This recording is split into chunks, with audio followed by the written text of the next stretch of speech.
उत्तराखंड कांग्रेस ने निर्दलीय विधायक उमेश कुमार के उस बयान पर सरकार को कटघरे में खड़ा किया है जिसमें विधायक उमेश कुमार ने सरकार गिराने के षड्यंत्र की बात कही है।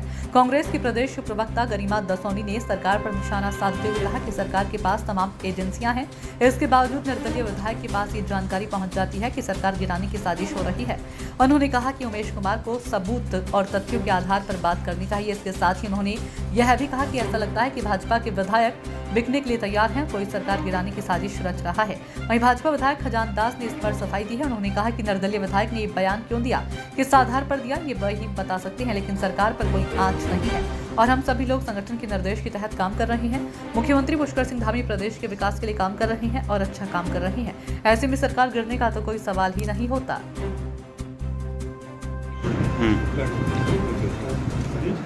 सर, निर्दलीय विधायक ने एक गंभीर बयान सदन के भीतर दिया। उन्होंने कहा कि सरकार को गिराने की साजिश चल रही है और करीब 500 करोड़ इसमें खर्च किया जा रहा है। तो इसमें देखिए, मैं इतना कहना चाहूँगा, ये जो मामला है, अगर ऐसा कोई उनके पास साक्ष्य है तो वो सबूत दें। किसी की हिम्मत नहीं है। हम इस समय 46 मेंबर्स हैं सदन में भारतीय जनता पार्टी के, और जिनका नेतृत्व माननीय पुष्कर सिंह धामी जी कर रहे हैं। तो इस तरह का स्टेटमेंट उन्होंने दिया है, तो क्यों दिया है, कैसे दिया है, क्या उनको कोई भनक लगी है, क्या उनके पास कोई इस प्रकार के सबूत है, तो आप लोगों को पता है। और मैं ये भी कहना चाहूँगा विशेषकर कि आप लोग उन्हीं से पूछ लीजिएगा कि कौन ऐसा तत्व है कि जो सरकार गिराने की कोशिश कर रहा है, या किसी के कहने या पैसे के बल किसी की हिम्मत नहीं है। भारतीय जनता पार्टी एकजुटता के साथ काम कर रही है, एकजुटता के साथ रह रही है, और हमारे नेतृत्व माननीय पुष्कर सिंह धामी जी कर रहे हैं। क्या आपको नहीं लगता है कि ये विधायक कमजोर बीजेपी के विधायक डगमगाने वाला नहीं है? हम जब कभी 35 में थे, 36 भी थे, तब भी हमारा विधायक कोई इधर से उधर नहीं हुआ। हम संगठन के हिसाब से चलते हैं। संगठन सर्वोपरि है। भारतीय जनता पार्टी का संगठन जिस तरह से काम करता है, और संगठन ही सरकार को बनाता है।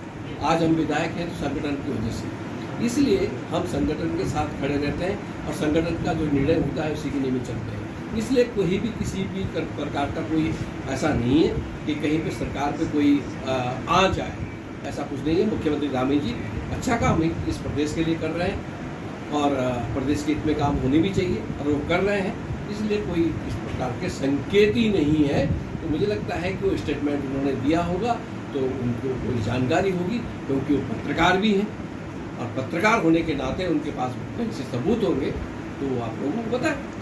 आपको नहीं लगता है कि इस बयान में सरकार को गिराने का जो दावा उमेश जी ने किया है, क्या ये खाली सनसनी बनाने की कोशिश है? बहुत ही अटपटा, अजीबोगरीब और संवेदनहीन, गैर जिम्मेदाराना बयान है उमेश कुमार का। सबसे बड़ी बात यह है कि सरकार धामी जी की गिर रही है, दर्द उमेश कुमार को उठ रहा है, ये भी बहुत अपने आप में आश्चर्यजनक है। वहीं सरकार के पास तमाम खुफिया एजेंसी होने के बावजूद एक निर्दलीय विधायक को ये पहले पता चल जा रहा है कि यहाँ सरकार गिरने वाली है, ये भी कुछ समझ में नहीं आ रहा है, गले नहीं उतर रहा है। और तो और उमेश कुमार ने सीधे सीधे एक इशारा भाजपा के विधायकों पे किया है कि इसका मतलब भाजपा के विधायक बिकने के लिए तैयार हैं क्या? बिकाऊ है भाजपा के विधायक जो 500 करोड़ में बिक जाएंगे, क्योंकि सरकार तो तभी गिरती है जब विधायक पाला बदल लें। तो कहीं ना कहीं विधायकों को अपने बचाव में आना चाहिए, और विधायकों की चुप्पी ये बताती है कि भाजपा में सब कुछ ठीक नहीं चल रहा है, कहीं ना कहीं कुछ ना कुछ गड़बड़ झाला है, बिना आग के धुआं नहीं उठता। और उमेश कुमार का ये बयान सारी उंगलियां भाजपा के विधायकों पे खड़ा करता है कि वो सेलेबल हैं, वो ऑन सेल हैं, इसलिए सरकार गिरने की पूरी सुगबुगाहट है। और मिट्टी में मिलाने की जो बात उन्होंने कही है, तो कहीं ना कहीं ऐसा लग रहा है कि एक निर्दलीय विधायक के आवरण में उमेश कुमार सीधे सीधे भाजपा के लिए काम करते हैं।